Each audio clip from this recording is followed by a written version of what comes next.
การแข่งขันกีฬาบันเตะทรายนักเรียนชั้นมัธยมทั่วแขวงอัตตปือประจำปี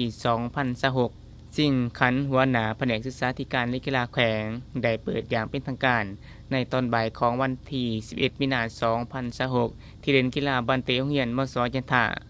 โดยการขวมเป็นประธานของฐานอุดมศิลป์ศรีสนนท์กรรมการพรรคแขวงหัวหน้าแผนกศึกษาธิการและกีฬาแขวงมีตั้งหน้าจากของการศึกษาธิการและกีฬาหาตัวเมืองคณะกรรมการตัดสินครูฝึกพร้อมด้วยทัพนักกีฬาเข้าร่วมในพิธีทานสมจิตแสงกะเหล่ารักษาการหัวหน้าแขนงกีฬากายกรรมพละและศิลปศึกษาได้รายงานเกี่ยวกับการกัดเกี่ยมความพร้อมในการจัดงานในครั้งนี้ว่าซึ่งการแข่งขันในครั้งนี้มีทัพนักกีฬานักเรียนจากชั้นมัธยมทั่วแขวงทัพนักกีฬาเข้าร่วมทั้งหมด9ทีมสำหรับรูปแบบการแข่งขันแบ่งออกเป็น2สายแข่งขันพบกันหมดภายในสายเพื่อคัดเอาที่1และที่2ของแต่ละสายเข้าสู่รอบ4ทีมสุดท้ายรอบรองชนะเลิศทีมชนะเลิศในรอบนี้จะเข้าสู่รอบชิงชนะเลิศและทีมที่เสีย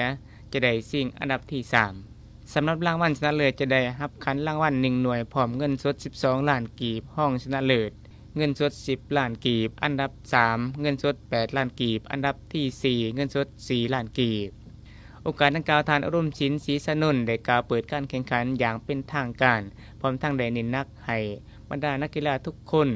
จงยกสูงสปิริตหูแพ้หูชนะและหูอภัยเคารพระเบียบกติกาของการแข่งขันอย่างเคร่งครัดเพื่อสร้างความสามัคคีระหว่างนักเรียนภายในแขวงและเพื่อเป็นการคัดเลือกเอานักกีฬาที่มีพรสวรรค์เข้าสู่การเป็นนักกีฬาตัวแทนของแขวงในอนาคตการแข่งขันแมนดำเนินตั้งแต่วันที่ 11 มีนาจนถึงวันที่ 8 เมษายน 2026จริงจะสำเร็จ